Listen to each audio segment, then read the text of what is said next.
Consider This, with host Carol Schrader, is supported in part by Better Business Equipment and by Nebraskans for Public Television.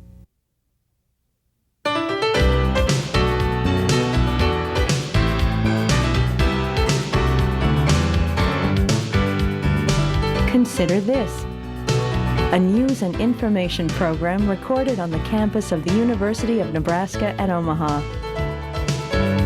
From the Fireside Lounge in the Milo Bale Student Center, here is your host, Carol Schrader.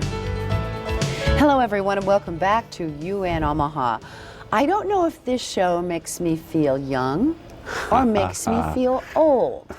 You'll understand why right now. My guest is Dr. Ronald Roskins, who was Chancellor for UNO for 5 years, University System President for 13, and then he's done a myriad of other things, which we'll touch on tonight. But when I see you, I feel transported back to a campus that had a handful of buildings on it and was beginning to really map its way as University of Nebraska at Omaha.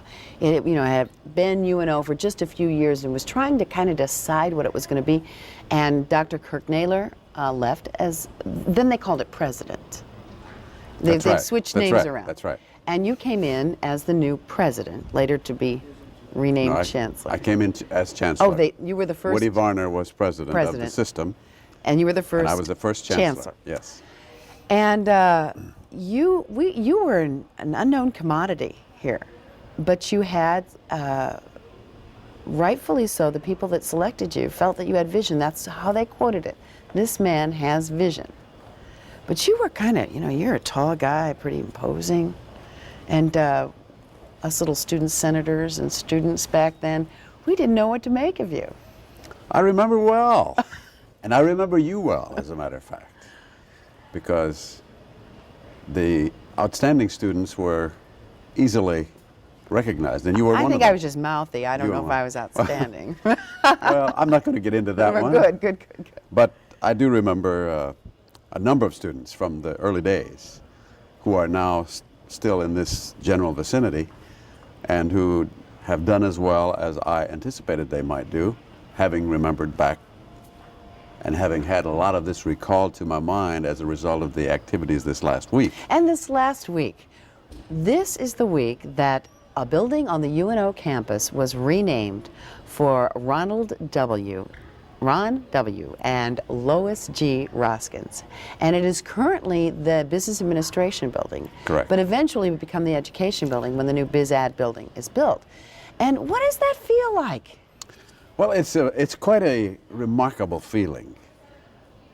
I will say to you in all candor, the naming of the building is not as much of a high point for me as the fact of bringing together all of the people who assembled on Tuesday last, many of whom I haven't seen for years, and a fair number of them I haven't seen since they graduated. Well, it was amazing to see. Back then, I believe Ed Schwarzkopf was a regent. Yes, he was. When you came on. Yes. And he, of course, is sort of well known through the state for a number of things, including being on the famous Rose Bowl Nebraska team back in the 40s. Right. But Charlie Thone, former governor, was there. One of your old vice chancellors, Ron Beers, came back. Yes. He had served so proudly at Oklahoma State after he left here. And and I saw faculty members that had been around for a while, just glowing. But now we know who you are. Back then, we didn't know who you were. No, I can understand it at the time, and indeed, I've had people tell me this. You're imposing. I'm tall, Well, yeah, you are tall. That starts out the imposing. And that's number one. Most any tall person gets seen, if you understand what I mean. I mean, you can't avoid it. And you had one of the most pronounced voices, strong. I mean, you could have been, a John Chancellor or actually Edward R. Murrow kind of. I mean, it's very dominant, and I listen Whether, as a dad, your kids must have had to listen to you. I hope they did. But I mean, you I understand. Yes, command I've had attention. others say that my voice is pronounced, let us say.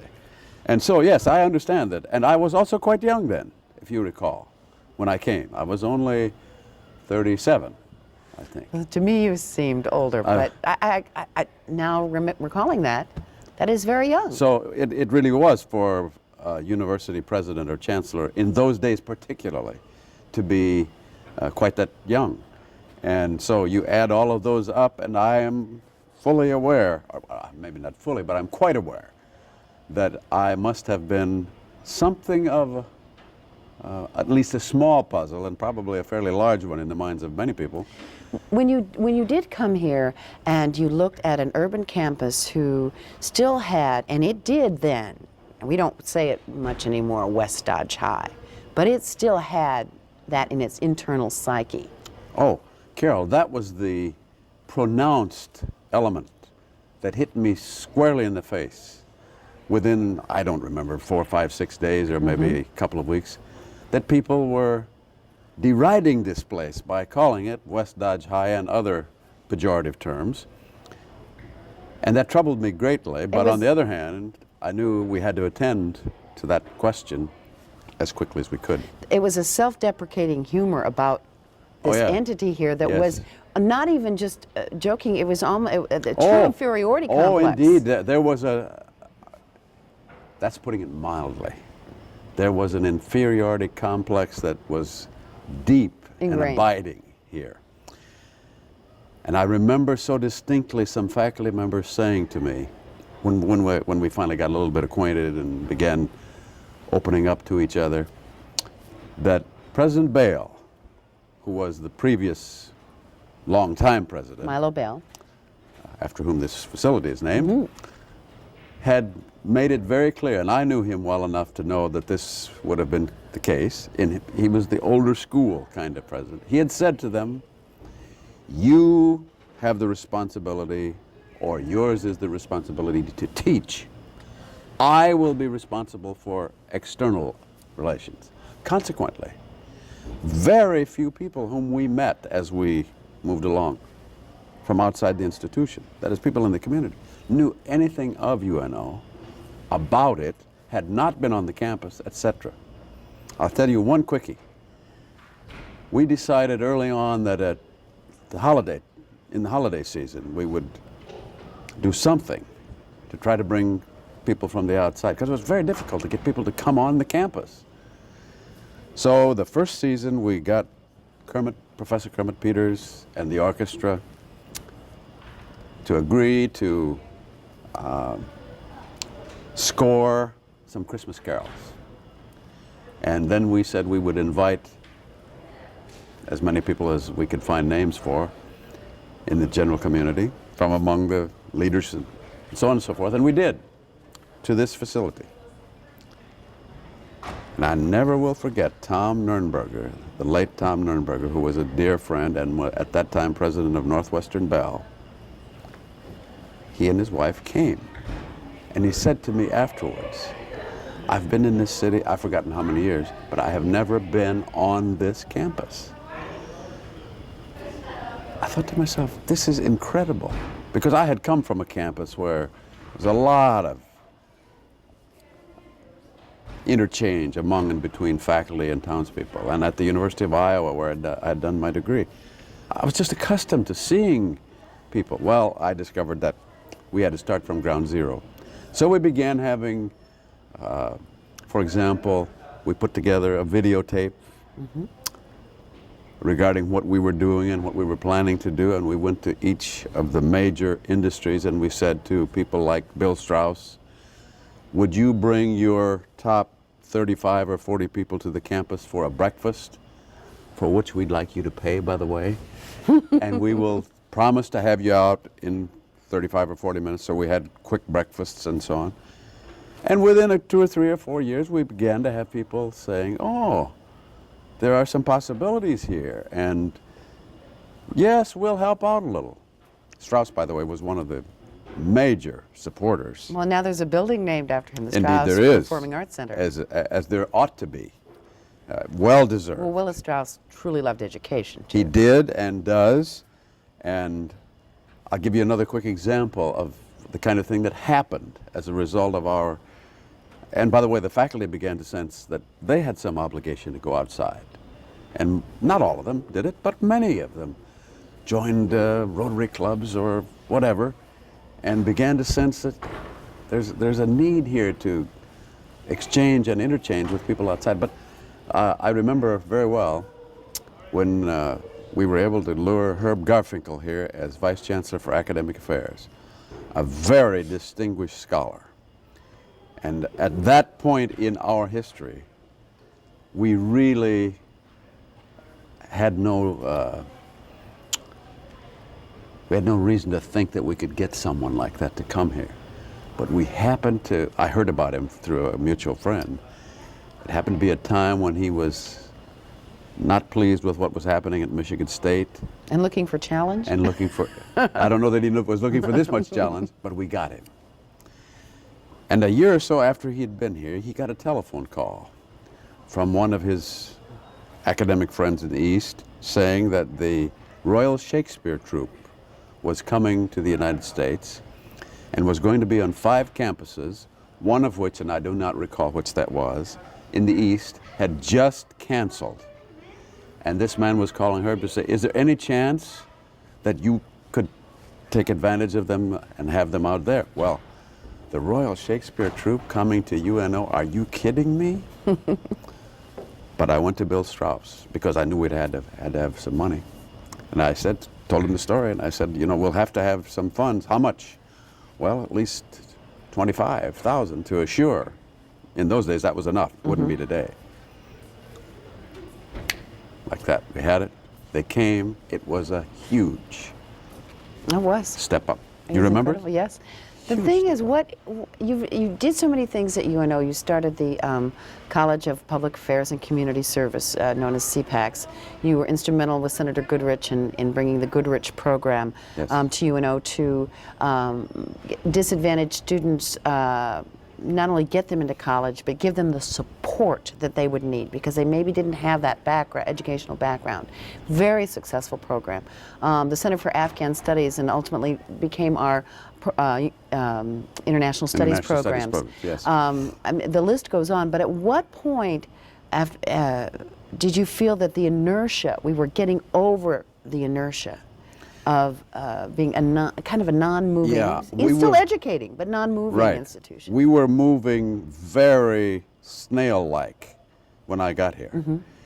And I think I felt after about 2.5 or so years that we had perhaps climbed 1/8 of the way up the mountain, but that we were climbing, and that there were distinct points at which we could say, or about which we could say, aha, people are paying some attention.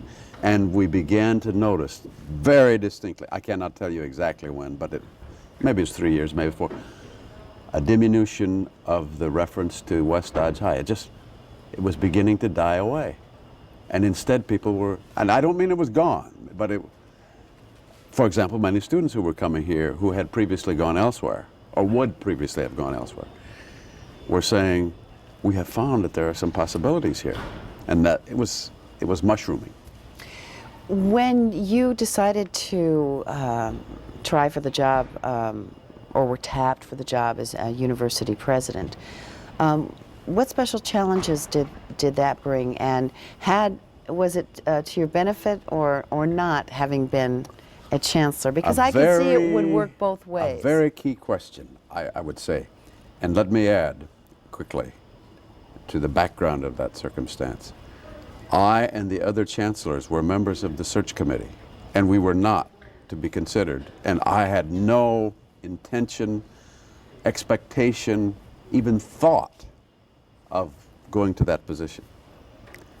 Then Woody Varner, who had announced his retirement in June and said at that time, I will stay until December 31, said about the middle of November, I meant that, Regents. I am not staying on, which said to them, oh, we're going to have to get an interim because they hadn't found anybody. I mean, I know they had talked to several people. I don't remember how many and all of that. But in any event, Whatever it well, was I was on the didn't search gel. committee. We had Yeah. we had presented names, and and that whichever people they had looked at or so forth, somehow didn't gel. So here we come to the December board meeting on my birthday, as a matter of fact. And the regents went into executive session, came out, and Regent Kermit Hansen, the late Regent Kermit Hansen, a dear friend, made a motion that Roskins be named interim president. Seconded and passed. There I am, effective January 1. So we... So you didn't even have to have the chance to say, if elected in this post, I will serve. No, there was no, and there was no inquiry of me in that at that time. Just, we want you to commute down. So I commuted, and they did give me thank goodness, this is very important, a driver, so I could go early in the morning and so on, and read and so forth on the way up and back. Now, the part of the question that I especially want to address, did it make a difference having been here? As we went on, of course, at about April, I think they kept the search going, and in about April, as I remember, at the April meeting, they concluded that I should become or be invited to become the president. And of course, I was delighted to do that. But in any event, 2 or 3 years after that, I saw former Chancellor Hardin, who had been Chancellor of the Lincoln campus and was in office at the time of this merger, but not long after that, because he became Secretary of Agriculture. Right. He and I were chatting, and he said, you know something, and he was there, as I remember, 10 or 12 years anyway. He said, we were chatting, and he said, you had a great advantage when you became president that I wish I had had. What's that? You knew the Omaha community, which is very important to the success of the whole university. He said, I never had, obviously I went up periodically, but nothing like knowing most all of the leadership and a lot of the people in the community. And I reflected on that not only then but later, and there's no doubt in my mind that this was a great advantage, because the people up here are in strategic positions statewide. I'm not talking politically necessarily, Right. though indeed the population here, so there are, for example, more senators. And we have more larger companies with a little more Exactly. power bases, certainly Exactly. U.S. West, the communications and the Exactly. infrastructure that And in that those existed days, in that. Leo Daly and those people, great assets, which had I started from scratch there, I would not have had. What about President Dennis Smith spoke very highly of you at the unveiling of the name on the side of the building, and he talked about your helping to bring UNL salaries up primarily because it's. I know I'm talking in athletic divisions, but Division I school. You know what I mean? I Yes. don't know what the first Well, top, in the yeah, top yes, tiers. among the top tiers, yes. And we went through a period when you were president of drought and special sessions and rebudgeting, and did we lose anything in those times? Yes, even though we you were did. trying to. Yes, we lost some, there's no doubt about it, because the resource base was just dwindling. It was during the ag crisis, if you recall. That's what you're really talking about, I think. And this is an agriculturally based Oh yeah, and economy it in was, many we had to go respects. back and scale back So the budget. we in had to special scale sessions. back and scale back. More than once for the university. Exactly, more than once. But on the other hand, there were a lot of other states experiencing the same kinds of problems, so we didn't have mass exodus. But you were trying to catch up Right. at the same time Exactly. of this stunted exactly, growth. Exactly. But the thing that was really significant out of all of that, and I think it is that to which the President Smith was referring, was that when K.R. became governor, you remember there were two women running for governor, Helen Busalas Helen and Busalas K.R. and K.R. And many, many people thought that, particularly university people, that Helen Busalas would have been the better because they thought she would be much more education oriented. And this is not to talk of, I have no doubt that she would have been. But people felt that KR would probably be very, very conservative with respect to the university. Frugal on the university side. So, as, well, you didn't perhaps see this, but Governor Orr, former Governor Orr was in the video that was done for this program the other night, and she reminded people that salaries were increased 2 years in a row during her administration, 10%. That was unheard of. 10%. That 2 years in a row. was So unheard we of. got, that's what President Smith was talking about. We got up to the middle range of the range, the if top not, tiers if of not school. the upper middle range. And then she also provided $2 million in the base, which isn't a great amount now, but in those days was great for research, and that was in the base, so it was to be added to every year. Now the subsequent governors didn't keep that going, but she gets great credit, in my opinion, for helping us get back to where we wanted to be. You started so many programs. Now you can't get a ticket. ABC breakfasts, Yes. academic, business, and community breakfast that UNO sponsors. I mean, you cannot get a ticket. Standing room only for, who was it last time? Darth Vader, the voice of Darth Vader. Yes, yes, yes. James Earl Jones. James Earl Jones. And you, with regard to UNL, because Carney wasn't in the picture, Right, then. they You were did a not. lot of things for the Med Center and helped them, their research We jump up pressed on for, almost for that, exponentially yes, indeed. for a while. And also, in addition to the salaries at Lincoln, there was the incentives for new research and all kinds of things. Right. This was so lacking in this system. Big research places had these in spades. You know, endowed chairs and Exactly. monetary rewards. Rewards, exactly.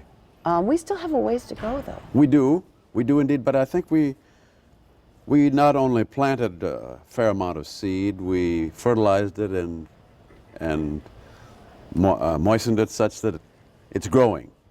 But, you know, it has to be continuously fed. Mulched, pruned. Exactly. And a lot of good nutrients. Exactly. That's the Can't be point. the cheap fertilizer, That's right. huh? That's right. That's a great metaphor, and it's absolutely essential. I can't speak with authority as to what has happened or what needs to be done, but I have the distinct impression that maybe additional attention needs to be focused on the research aspect. The Med Center Now is jumping almost straight up. I mean, the graph. well, it has been literally the lead center. Yes, that's right. The But transplant now center. they're talking about another new facility for research, and this is just wonderful. It's just terrific. But we need, in our pure research in the universities, we're still, that's the kind of, We are lacking. you know, when you're saving lives, That's it's a little easier. that's right. I think. Yes, Not that is. it isn't no, more but than I worthwhile. understand. but Absolutely. we only have 5 minutes left, believe it or not, already. Can't believe it. And I wanted to dwell a little more on your working as head of the U.S. Agency for International Development under President Bush, which is phenomenal. But I do want to ask you a couple of questions, and I'm not asking you to second guess anything that's happened that our current university president, but probably the issue of the year, this year, as we draw to an end, was the bioethics and the fetal cell research. Just in generalities, isn't that an incredibly hard issue for in the free academic world? Oh yes, indeed it is. I mean, you must have sat there and go, boy, I'm glad I didn't well, have that one. in some ways, yes. But it's. Let's face it. There were a number of tough issues, and there always will be, in universities as they evolve and cultures evolve. And they almost always involve money and or academic freedom. And sometimes a combination. Well, it's really a combination, Yeah. typically. You're right. But in the instance of which you speak, in my view, it probably would have been a little better to have spoken a little more quickly about what was going on, what was happening. But I cannot be critical of any specific people because I wasn't in the inside, so to speak. That's a minor comment. I will just simply say it's obvious to me that they're going to have to continue to deal with it because it continues to show itself. I saw a story in today's World Herald that made reference again to that issue. And I have confidence, really. I think both the President and Chancellor Moore, particularly the Chancellor, related to this whole thing, is a very, very sharp person, and I think they'll get that thing solved in such a way that most people will be satisfied. Since you left, we've had some turnover at the helm of the Lincoln campus.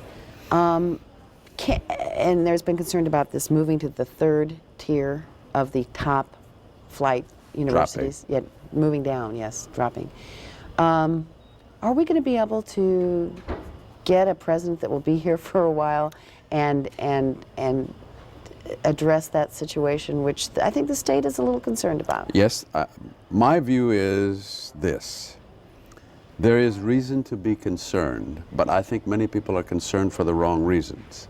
I mean by that, I'm not convinced that the people who have departed most recently, deans and so forth from the campus at Lincoln, did so largely because they had thought of this as a stepping stone, which is what a lot of people are saying. You know, they just wanted to be here for a short time, then move on. I think in many respects it's because we have not concentrated our attention, we the people of this state, sufficiently on resources such that these people and others who are of the caliber that we want could say, there's a real future here. I can see real possibilities. There's a lot of unease about what kind of support does the university warrant. We're talking taxes and that sort of thing. And could they turn on you? Exactly, exactly. And so if there's an opportunity elsewhere where they can feel, it's not just salaries and that sort of stuff. I mean, there's a lot more research money. You spoke about it. Total support. But it's research money, for example. If you can't see the prospects 2 or 3 years ahead, but there are prospects in these other places, sure, they're going to move on. So yes, there are problems there that need attention. But they're solvable. They're solvable. In the near? In the near? Let me put it this way. It's much easier to see a university go down than it is to bring it back up. That's why we worry about our kids so much. It's Exactly. easier to watch them go down than to pull them back up. Exactly. We could do another half hour, but you are still active in the community. Stay tuned. There are many chapters left to be written in the Ron Roskin story. Thank you for joining us, Dr. It's been my Roskin. pleasure. Great to be with you. And thank you for joining us on Consider This.